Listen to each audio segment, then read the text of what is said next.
سامعین و ناظرین، انسان کو جو چیز پریشان کرتی ہے وہ یہ ہے کہ انسان سمجھتا ہے کہ میں گناہ کرتا ہوں تو مجھے کوئی دیکھنے والا نہیں ہے، تو انسان گناہ کرنے پر اتر آتا ہے۔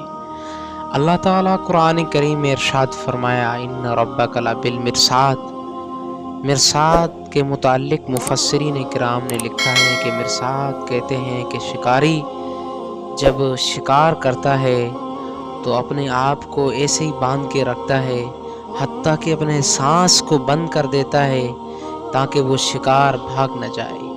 تو اللہ تبارک و تعالی اپنے بندوں کو بھی اس طرح دیکھ رہا ہے کہ بندے میرے کیا کر رہے ہیں۔ اور دوسری جو چیز انسان کو گناہ کرانے میں مؤثر ہوتی ہے وہ یہ ہے کہ انسان سمجھتا ہے کہ کوئی دیکھنے والا نہیں ہے۔ تو اللہ تعالیٰ نے ارشاد فرمایا ہے، یعلم خائنۃ الاعین وما تخفی الصدور۔ اللہ تبارک و تعالیٰ کی ذات لوگوں کے آنکھوں کی خیانت کو جان لیتا ہے اللہ تعالیٰ، اور ان کے سینوں میں جو چیز چھپی ہوئی ہے اس کو بھی جان لیتا ہے۔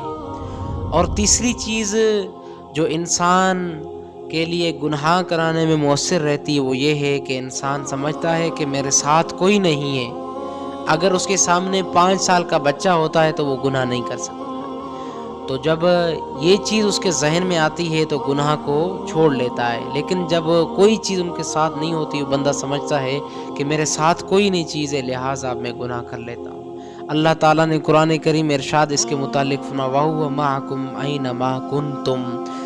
میں تمہارے ساتھ ہوں جہاں کہیں تم ہو، دنیا کے کسی کونے میں ہو، میں تمہارے ساتھ ہوں، تمہیں دیکھ رہا ہوں۔ اور چوتھی چیز یہ ہے کہ بندہ بے حیا بن جاتا ہے، بے شرم بن جاتا ہے، ڈھیٹ بن جاتا ہے کہ اسے کوئی پرواہ نہیں ہوتی ہے۔ اللہ تعالیٰ نے قرآن کریم میں ارشاد فرمایا، ان اخذہ علیم شدید۔ بے شک اللہ تعالیٰ کی پکڑ بہت ہی سخت ہے۔ عزیزان محترم سامعین و ناظرین، گناہ ایک کینسر کی مانندہ ہے۔ کینسر کی جو بیماری ہوتی ہے وہ کم کیا نام نہیں لیتی ہے، وہ بڑھتی رہتی ہے۔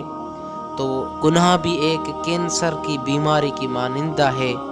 تو ڈاکٹر کینسر کے متعلق جو علاج کرتے ہیں ان کا طریقہ کار یہی ہوتا ہے کہ اس کو کاٹ لیتے ہیں، کہاں بھی کینسر وغیرہ ہوتا ہے۔ تو اللہ تعالیٰ کے جو اولیاء کرام ہیں گناہ کو بھی ایک کینسر کی بیماری سمجھتے ہیں۔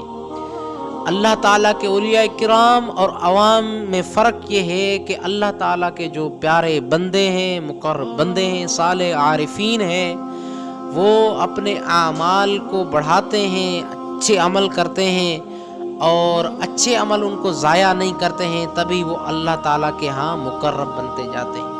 اور جو عوام ہے اعمال بھی وہی کرتی ہے، وہی روزے وہی نمازیں پڑھتی ہے، لیکن وہ اعمال کو گناہ کے ذریعے ضائع کر بیٹھتے ہیں۔ گناہ ایک سانپ کی طرح ہے۔ سانپ کتنا ہی خوبصورت ہوتا ہے لیکن اسے کوئی ہاتھ نہیں لگاتا ہے، کیوں؟ اس سے خطرہ ہے، اس کی جان کو خطرہ ہے۔ تو گناہ بھی دیکھنے میں تو اچھا لگتا ہے، اس کی لذت بظاہر تو اچھی ہوتی ہے، لیکن اس کا جو انجام ہے، اس کا اثر ہے بہت ہی برا ہے۔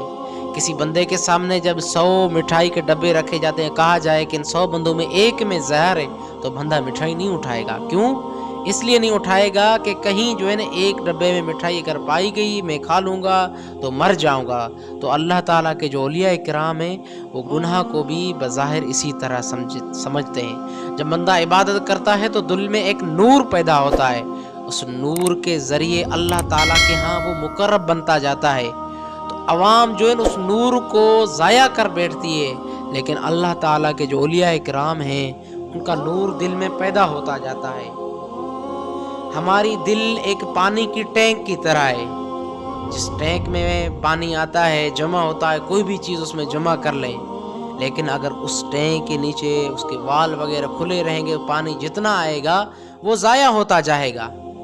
تو دل بھی اس طرح ہے، اگر وہ نور جو اس میں جمع ہوا ہے اگر گناہ بندہ کرے گا تو نور ضائع ہو جائے گا۔ ایک شخص نے کسی